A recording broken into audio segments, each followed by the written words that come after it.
When you've spent years in the news industry, you think you've seen it all. But on that crisp autumn morning at Fox News, Dana Perino held a piece of paper that would change not just her day, but the way she understood the impact of human connection.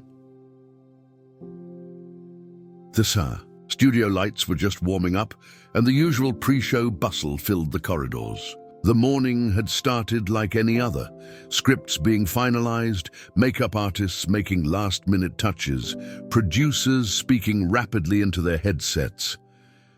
Dana sat at her desk, sifting through the day's correspondence, something she always did to ground herself before going on air. That's when she found it, an envelope with slightly worn edges, as if it had been carried around for a while before being sent. The return address showed the name Thorn Archer, and beneath it, United States Marine Corps, retired. There was something about the careful penmanship that made her pause. The letter inside was written on simple lined paper, the kind you'd find in any store. But the words carried the weight of years, of service, of sacrifice, and of an unexpected connection that had formed through the television screen. "Dear Ms. Perino," it began, "I've never written to anyone on television before, but after what happened last month during your Veterans Day segment, I felt compelled to share my story with you. My name is Thorn, and I served in the Marines for 22 years. Dana found herself leaning closer to the page, the studio's activity fading into the background. Thorn wrote about watching her show every day from his small apartment in Phoenix, where he lived alone after losing his wife, Celeste Quinn, to cancer 3 years ago. He described how the silence of his home had become overwhelming until he started turning on the news each morning, finding comfort in the familiar faces and voices that filled his living room. But it was what happened during the Veterans Day broadcast that moved him to write. Dana had shared a personal story about her grandfather's service in World War II and how she kept his old compass on her desk as a reminder of sacrifice and direction. Something in that moment had reached through the screen and touched Thorn's heart. "When you held up that compass," he wrote, "I saw my own story reflected in its weathered face." We all have our own compasses, don't we? Sometimes they're physical objects like your grandfather's. Sometimes they're the memories we carry, the people we've lost, or the moments that changed us forever. Thorn went on to describe a particular mission in Afghanistan, where his unit included a young Marine named Rowan Blair. He was barely 20, Thorn wrote, full of that fire that burns so bright in the young. He carried a small notebook where he wrote letters to his mother, Evangeline Holt. He said writing helped him feel closer to home. The studio lights seemed to dim as Dana continued reading, her throat tightening with each word. Thorn described how Rowan didn't make it home, how he had sacrificed himself to save 3 of his fellow Marines during an ambush. Before he died, he asked me to make sure his mother got his notebook.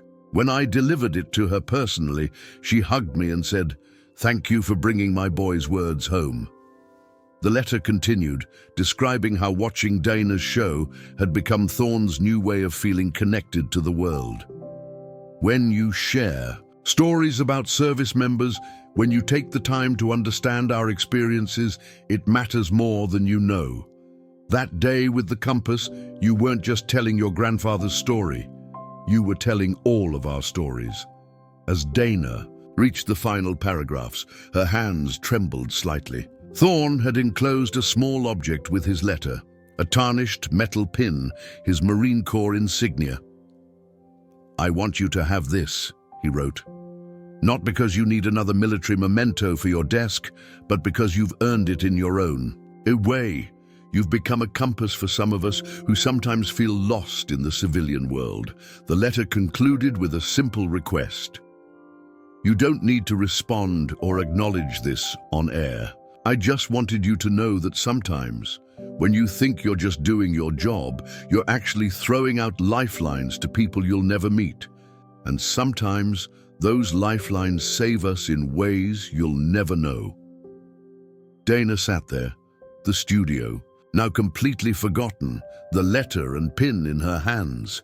She thought about all the broadcasts she'd done, all the stories she'd shared, never fully knowing who might be on the other end, what heart she might be touching, what soul she might be healing. A producer's voice broke through her reverie. 5 minutes to air, Dana.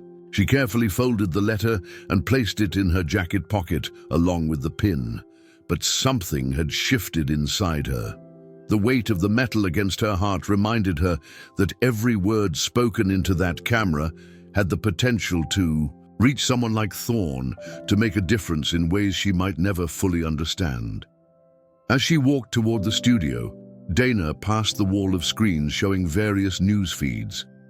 In their reflection, she caught a glimpse of herself and remembered Thorne's words about compasses. Sometimes they're physical objects, sometimes they're moments that guide us home. The red light on camera 1 blinked on, and Dana took her familiar seat. But today was different. Today, she carried with her the story of a Marine who had reminded her why every story matters, why every connection counts, why the simple act of sharing our experiences can bridge the gaps between strangers and heal the wounds we cannot see. As she prepared to go live, Dana's hand brushed against her pocket. Feeling the outline of the pin, she thought about Thorne, sitting in his Phoenix apartment, perhaps watching at this very moment. She thought about Rowan Blair and his notebook full of letters, about Evangeline Holt and her brave acceptance of her son's final words, about all the veterans who might be watching, carrying their own stories, their own compasses. The floor director began the countdown. 5, 4...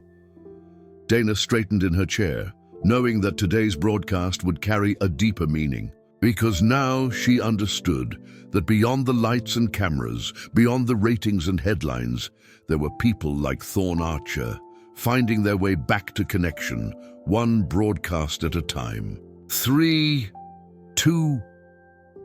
The stories she would share today might seem ordinary to some, but she knew now that ordinary moments could become sacred when shared with an open heart.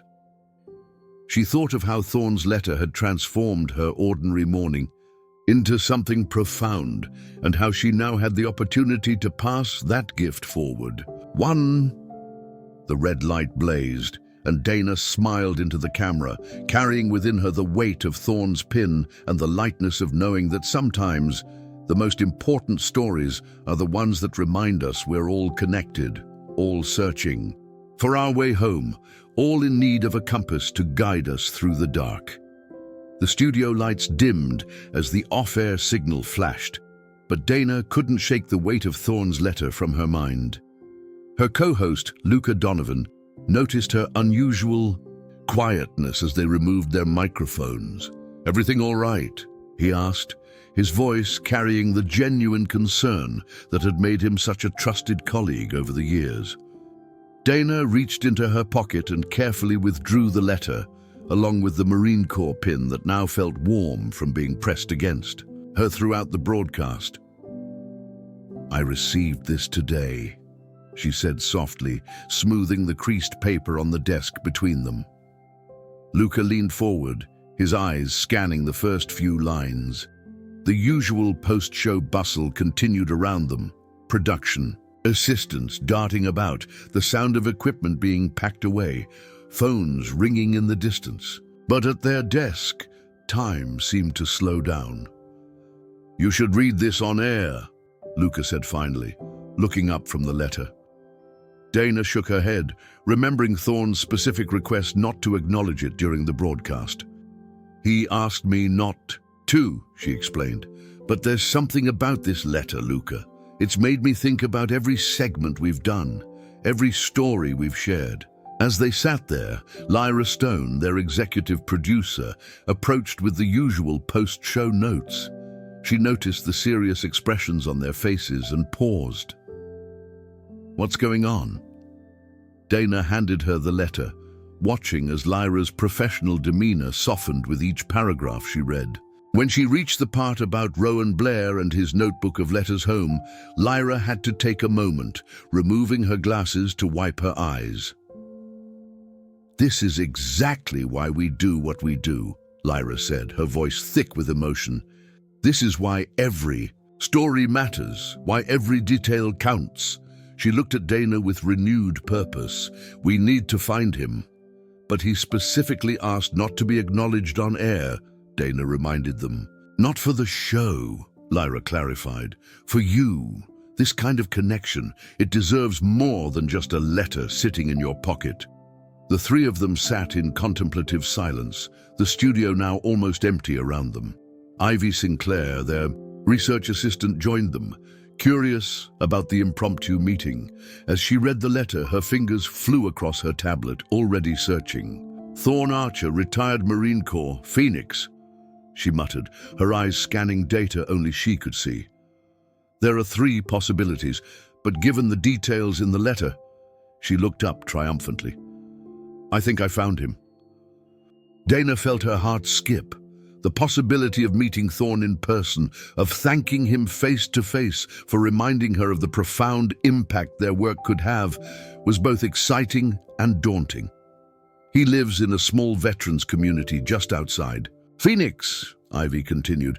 "And get this, he volunteers at the local VA hospital 3 times a week, working with recently returned veterans struggling with PTSD. Of course he did, Dana thought. A man who would take the time to write such a thoughtful letter, who would give away his Marine Corps pin to a news anchor he'd never met, would naturally spend his time helping others. "The network is sending you to Phoenix next week for that veterans' healthcare story," Luca reminded her. "Maybe..." "No," Dana interrupted, then softened her tone. "I mean, yes, but not as part of the story. This needs to be personal, not professional. This isn't about ratings or segments or sound bites." Lyra nodded approvingly. "Take an extra day after the assignment. We'll arrange everything." As her colleagues began planning the logistics, Dana reread portions of Thorn's letter. She thought about how many other veterans might be out there, finding solace in their morning broadcasts, seeking connection through the screen. She thought about Rowan Blair's mother, Evangeline Holt, receiving her son's final words in that notebook, and about how stories could bridge the gap between loss and healing. Eden Locke, their segment director, approached with the next day's rundown, but stopped when she sensed the gravity of the moment. "What did I miss?" "Something remarkable," Luca answered, handing her the letter. As Eden read, Dana studied the Marine Corps pin in her palm. It had probably been with Thorn through countless missions, ceremonies, and moments of both triumph and loss. Now it was, here, a tangible reminder of the responsibility they held as storytellers. "You know what this reminds me of?" Eden said, looking up from the letter. "Remember that segment we did last year about the Vietnam veteran who kept his promise to his fallen friend for 50 years? We thought it was just another Memorial Day story, but it ended up connecting 2 families who had been searching for each other for decades. They all remembered. It had started as a simple human interest piece, but had evolved into something that changed lives, just like Thorn's letter was changing them now." "Stories aren't just stories," Dana said softly. "They're bridges between hearts, between experiences, between worlds that might never otherwise connect." The cleaning crew had arrived, their vacuum cleaners creating a distant hum. The screens that usually displayed world news now stood dark, reflecting their small group huddled around the desk. In that moment, they weren't just news professionals planning their next move. They were witnesses to the power of human connection. "Next week," Lyra said decisively, "you'll meet Thorn, not as Dana Perino, the news anchor, but as someone who received a gift she needs to acknowledge in person." Dana nodded, carefully folding the letter and returning it to her pocket along with the pin. She gathered her things, her mind already in Phoenix, imagining the moment she would meet the Marine who had reminded her why their work mattered so deeply.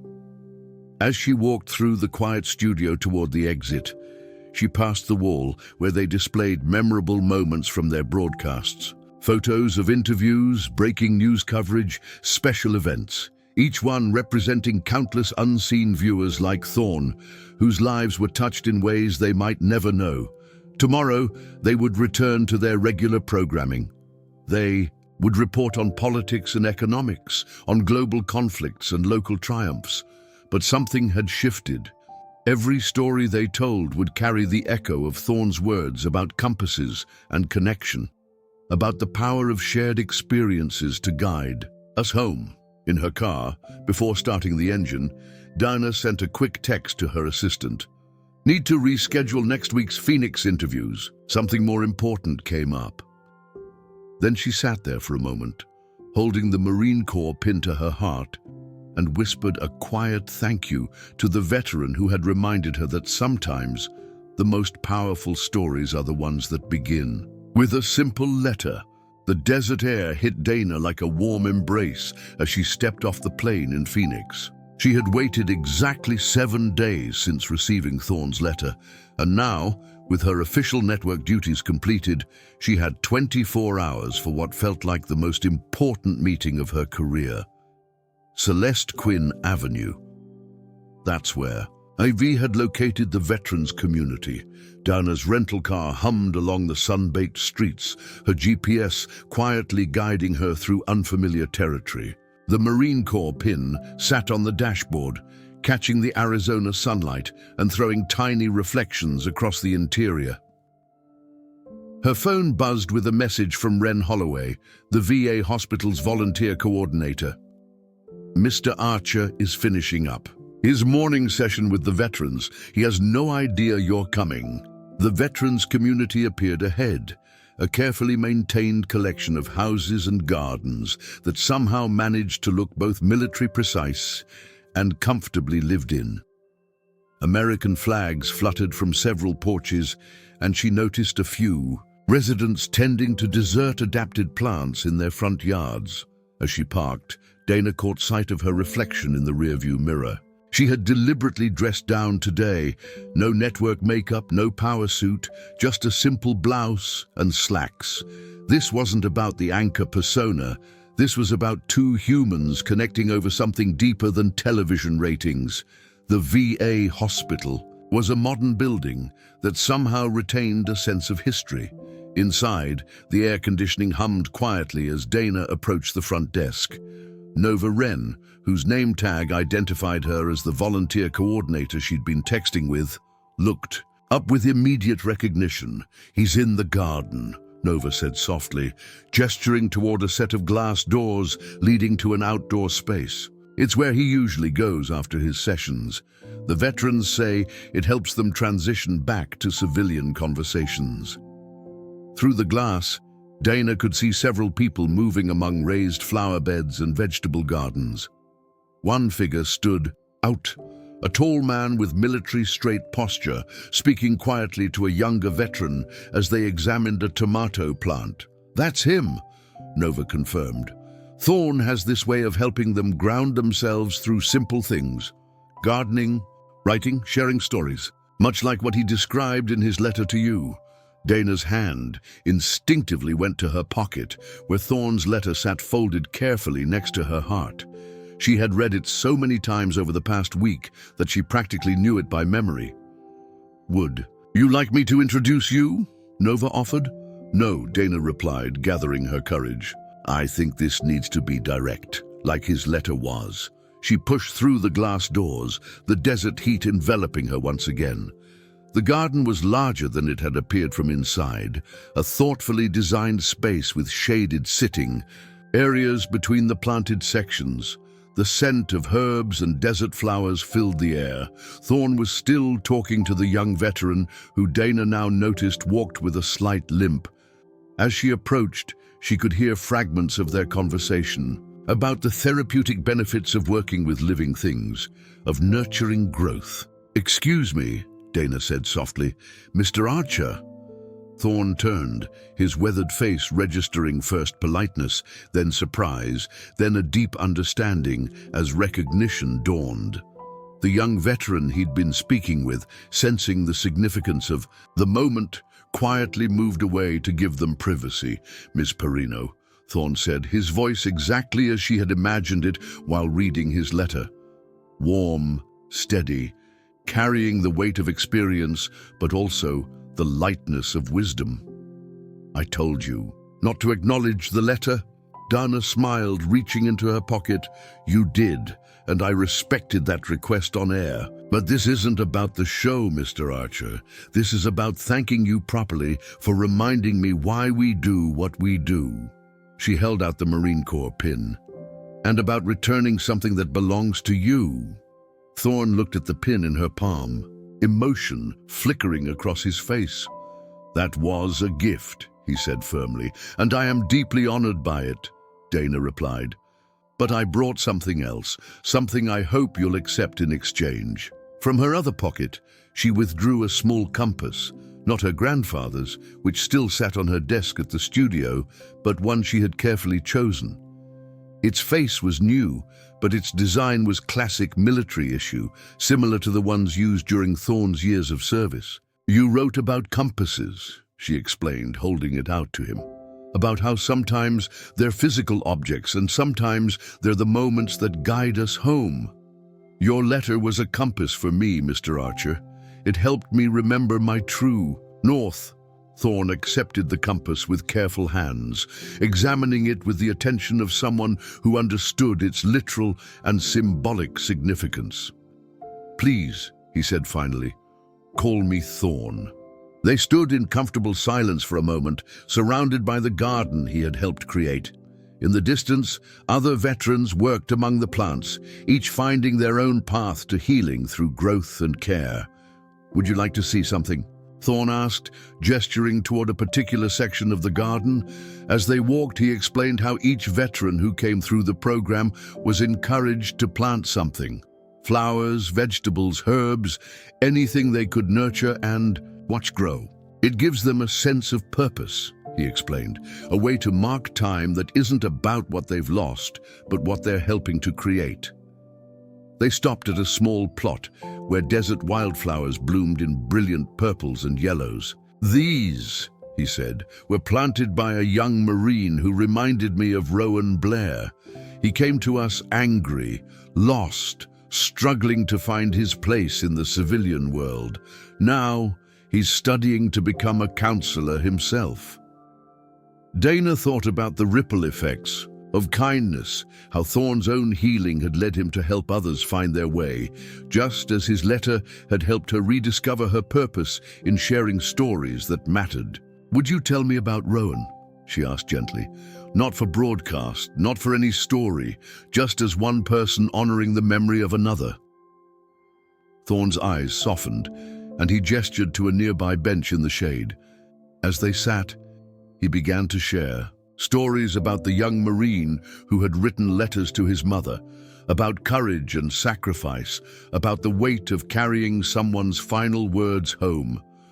And as the Arizona sun began its descent, casting long shadows across the healing garden, Dana understood that this moment of genuine human connection was the real story. Not the one that would ever be broadcast, but the one that would stay with her forever, guiding her like a compass toward what truly mattered in her work and in her life.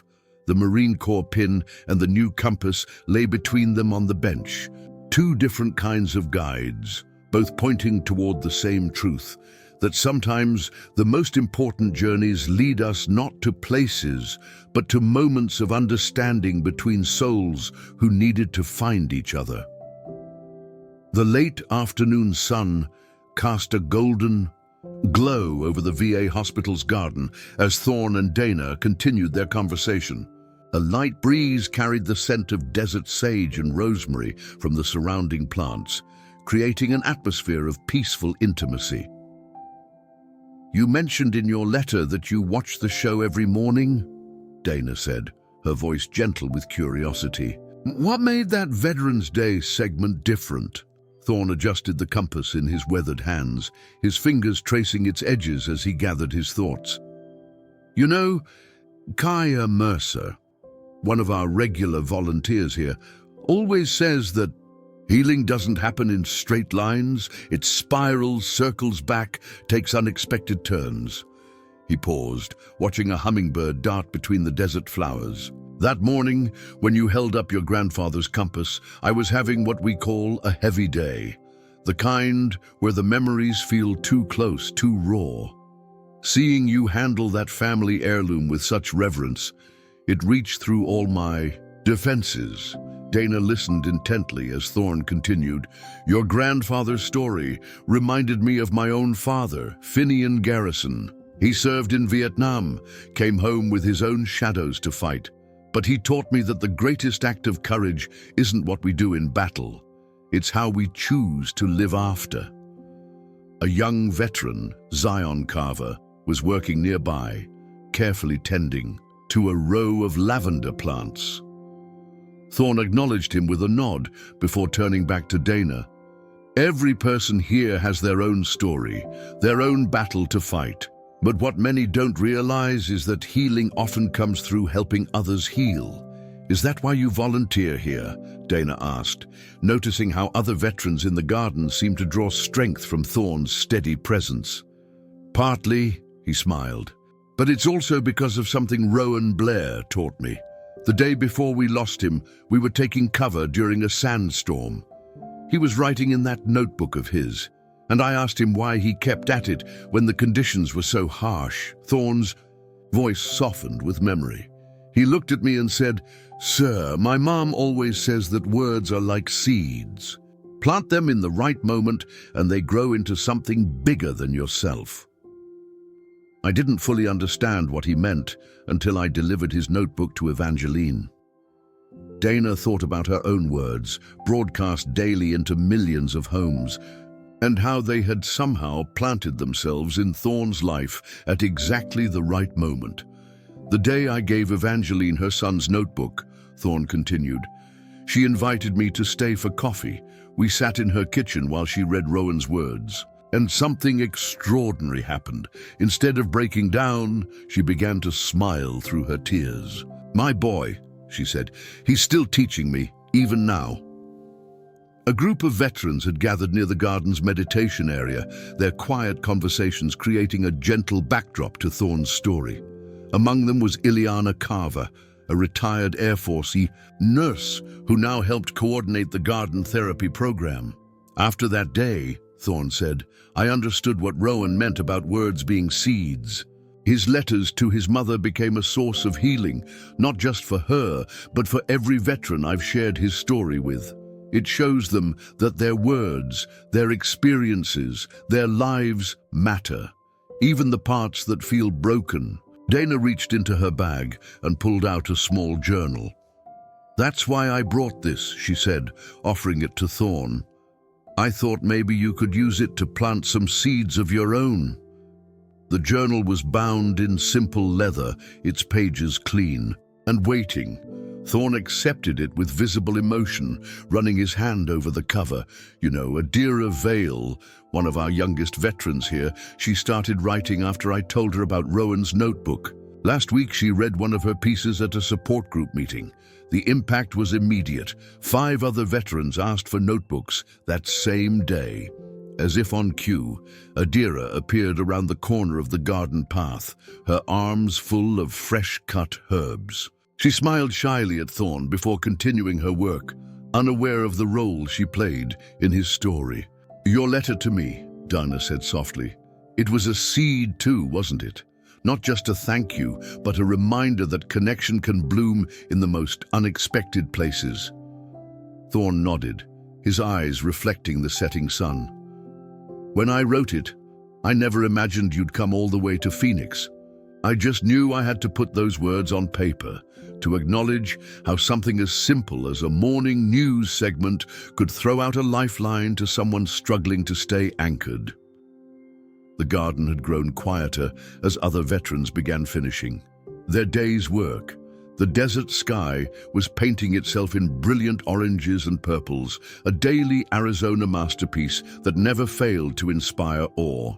"And there's something else you should know," Thorne said, reaching into his pocket. He withdrew a worn photograph, carefully preserved despite its age. "This was taken the day before Rowan's last mission. See what he's holding?" Dana leaned closer to look at the image. In it, a young Marine sat cross-legged on desert sand, a familiar object in his hands. "A compass," she whispered. "His grandfather's," Thorn confirmed. "When you showed your grandfather's compass on air, it wasn't just the object that moved me. It was the way history has of echoing forward, of keeping us connected across time and space through these small, precious things." The photograph trembled slightly in Thorn's hands, and Dana gently placed her hand over his, steadying both the image and the moment. They sat there in understanding silence, two people brought together by the mysterious workings of fate and the simple power of shared stories.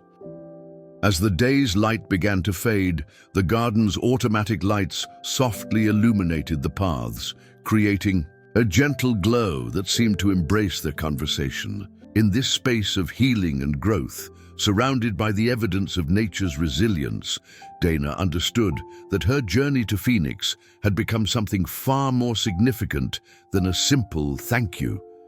It had become its own story, its own seed, waiting to bloom into something that might help others find their way home.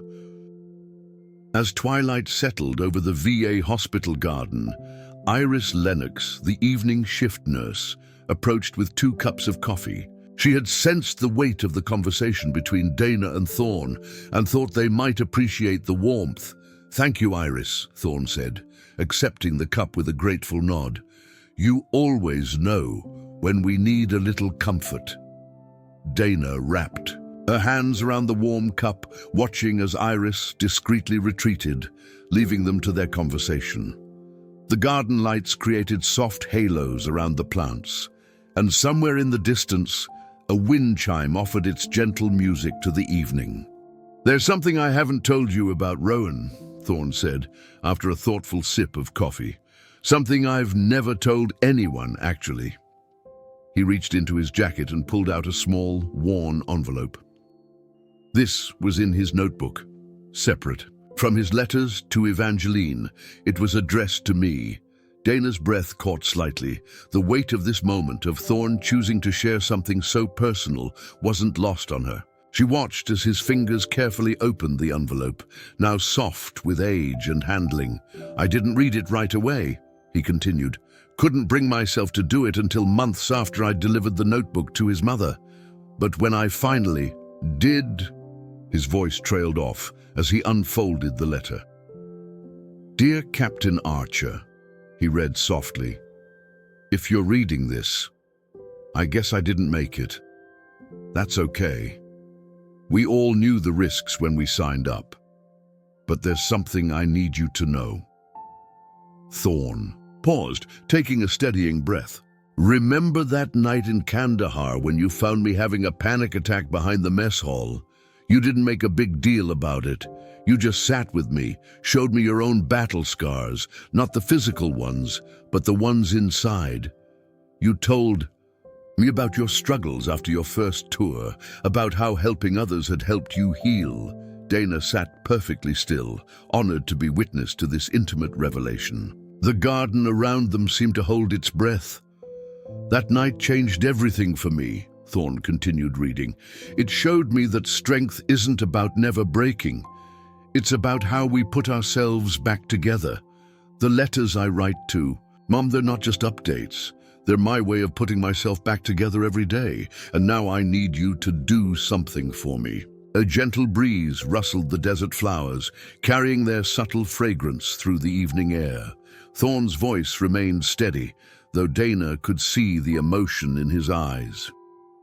"I need you to keep helping others put themselves back together.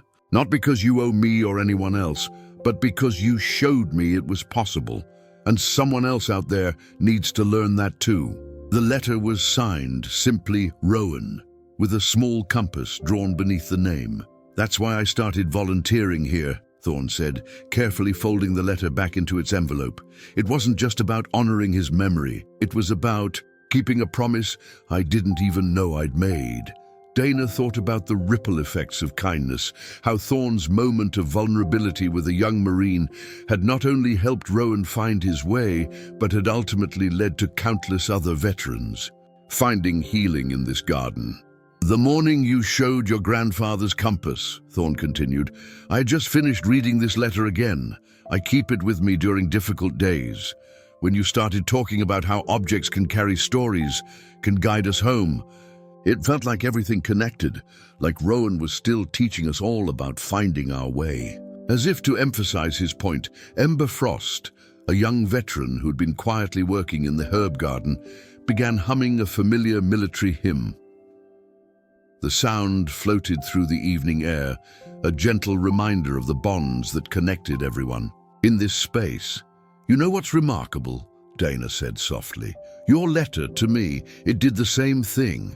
It helped me find my way back to why I started in journalism, to connect people, to share stories that matter, to remind us we're not alone." Thorne smiled, understanding flickering in his eyes. "Maybe that's what all of this is about." He gestured to the garden, the letter, the compass between them. "Maybe we're all just helping each other find our way home, in whatever form that takes." A small group of veterans had gathered near the garden's entrance for their evening group session. Among them was Dahlia Rhodes, whose service dog lay quietly at her feet. The sight of them, broken but healing, isolated but together, painted a powerful picture of resilience. "When I wrote to you," Thorne said, "I never expected it would lead to this moment. But sitting here now, it feels like this was always meant to happen, like all our compasses were pointing to this garden, this conversation." Dana nodded, understanding completely. In the soft evening light, surrounded by the evidence of healing and growth, she felt the full circle of their connection. From a morning broadcast to a heartfelt letter, from a cross-country journey to this quiet garden, every step had led them here. "Tomorrow," she said, "I'll go back to the studio. I'll sit behind that desk and talk to millions of people I can't see.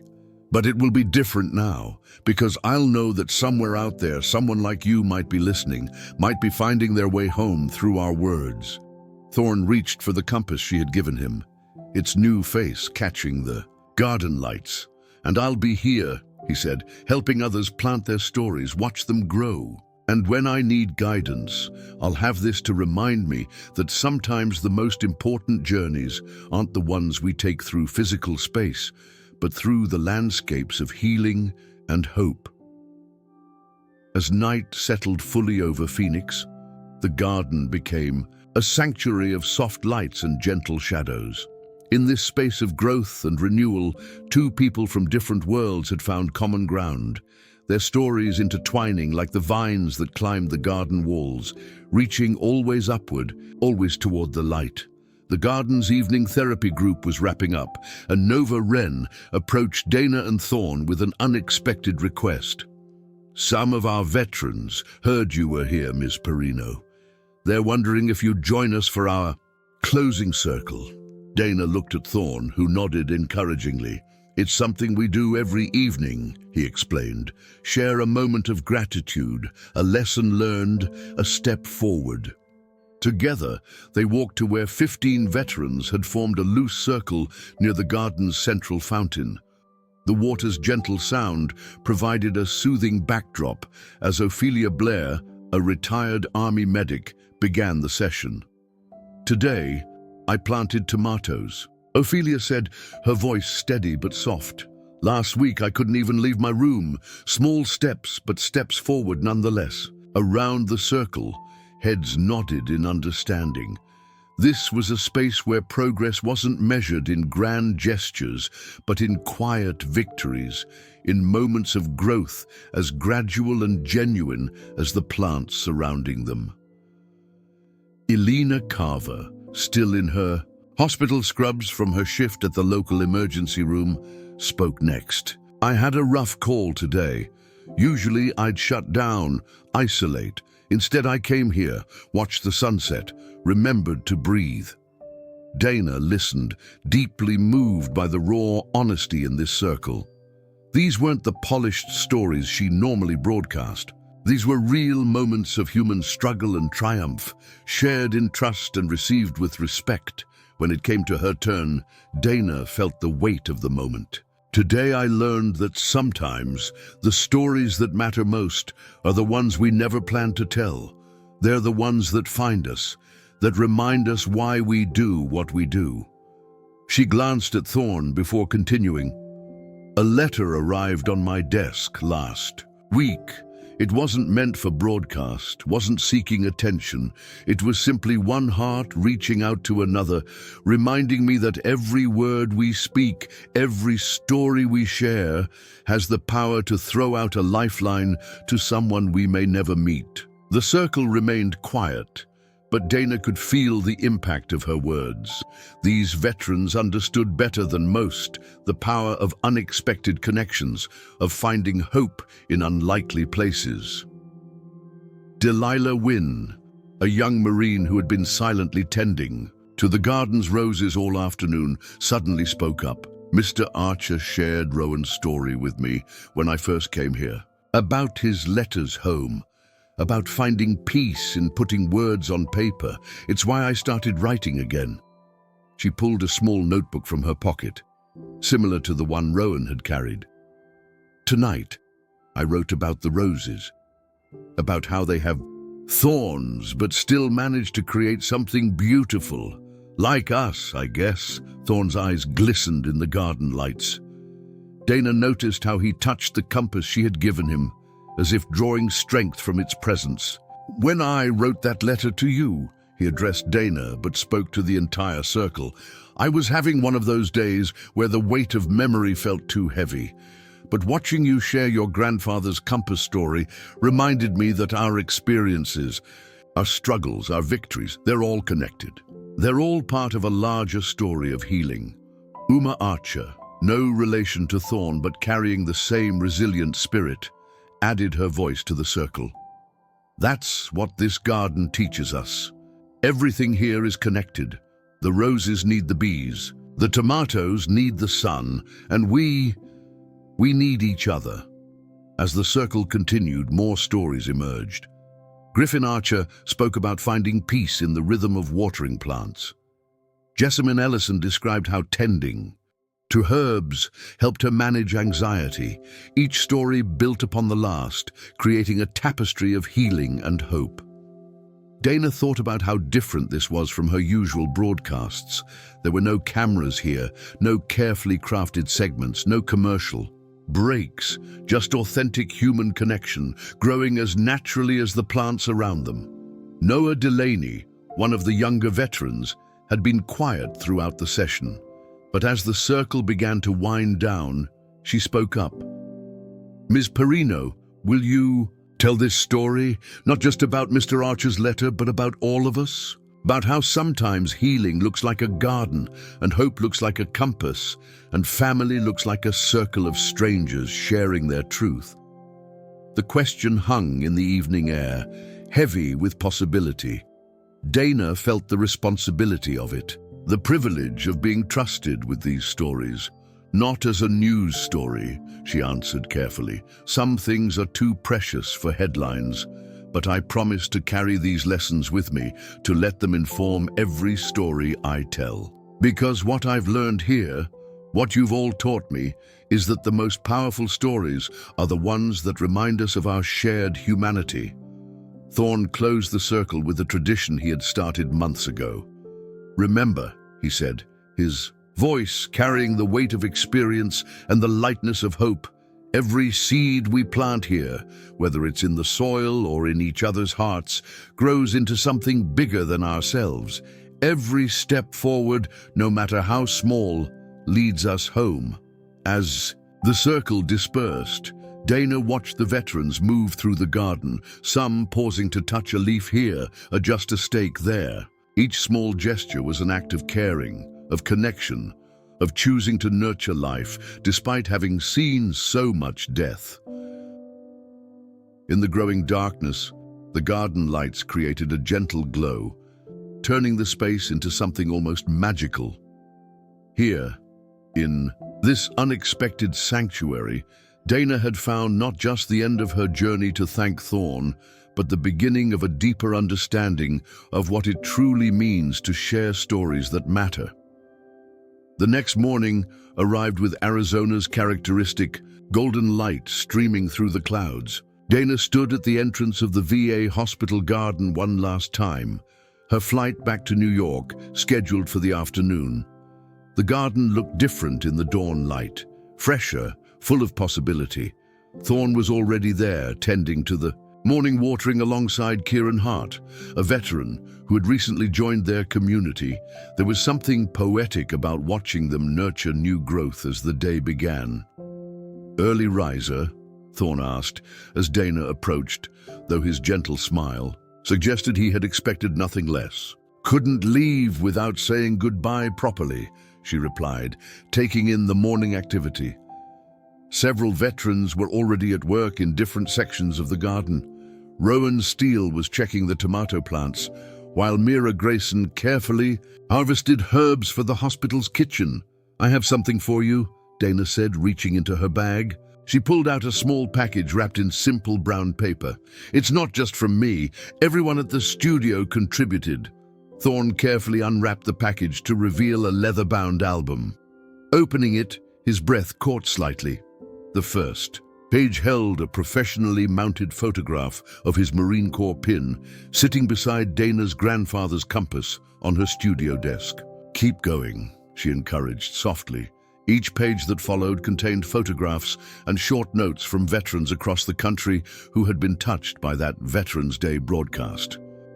The studio team had worked overtime to compile these stories, reaching out through veterans organizations and social media. "This one," Dana said, pointing to a particular page, came from Juniper Cross in Montana.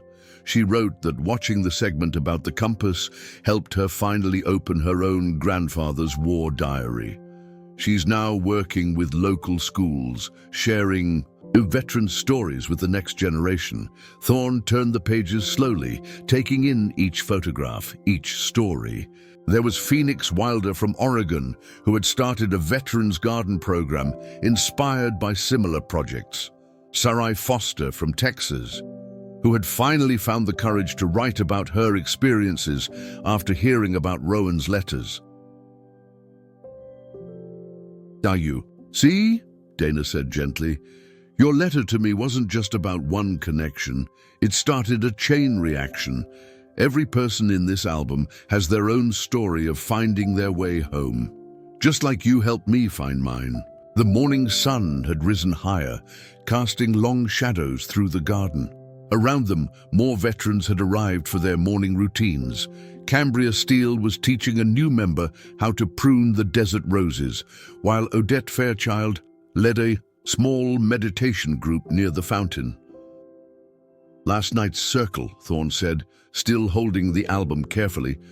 "It reminded me of something Rowan wrote in one of his letters. He said that healing isn't just about putting ourselves back together. It's about helping others find their missing pieces too." Dana nodded, understanding completely. "That's what your letter did for me. It helped me find a piece of myself I didn't even know was missing. The part that needed to remember why stories matter, why connections matter." From her pocket, she pulled out one final item, a small sealed envelope. "This is for the next veteran who needs to find their way. I wrote it last night after the circle. When you meet someone who needs it most, give it to them." Thorne accepted the envelope with the same reverence he had shown Rowan's letters. "The circle keeps growing," he said softly, as if to emphasize his point. Priya Fairchild, one of their newest garden volunteers, called out excitedly from the vegetable patch. The first sprouts from yesterday's planting were breaking through the soil, tiny green promises of growth and renewal. "Before I go," Dana said, "would you walk with me through the garden one last time?" Together they made their way along the paths, passing veterans engaged in their morning activities. Each person they passed had a story. Each plant they tended represented hope. Each moment shared added another thread to the tapestry of healing they had all created together. At the garden's heart, near where they had sat the previous evening, Dana paused. "You know, when I first read your letter, I thought I was coming to Phoenix to thank you, but now I understand. This was never just about gratitude. It was about witnessing something extraordinary, how stories heal, how connections grow, how..." Hope spreads from one heart to another. Thorne touched the compass she had given him, now hanging alongside his military ID. Every morning when I watch your broadcast, I'll remember this garden, this moment, and I'll know that somewhere out there, someone else might be finding their way home through the stories you tell. As Dana prepared to leave, the garden was fully awake with activity. Veterans moved between the plants, sharing tools and stories, finding peace in purpose and healing in growth. The morning sun painted everything in shades of possibility. "Safe travels home," Thorne said, but they both knew she had already found home in a deeper sense, in the understanding of how powerful genuine human connection can be. Walking away, Dana heard the veterans begin their morning circle, their voices carrying the day's first expressions of hope and gratitude. She thought about the studio desk waiting for her in New York, about the stories she would tell tomorrow, and in all the tomorrows to follow. They would be different now, touched by the wisdom of a Marine's letter, the peace of a desert garden, and the understanding that sometimes the most important journeys lead us right back to our own hearts, forever changed by the connections we make along the way. From now on, every broadcast would carry an echo of this garden. Every story would be a seed planted in hope, every word a compass pointing someone somewhere toward home.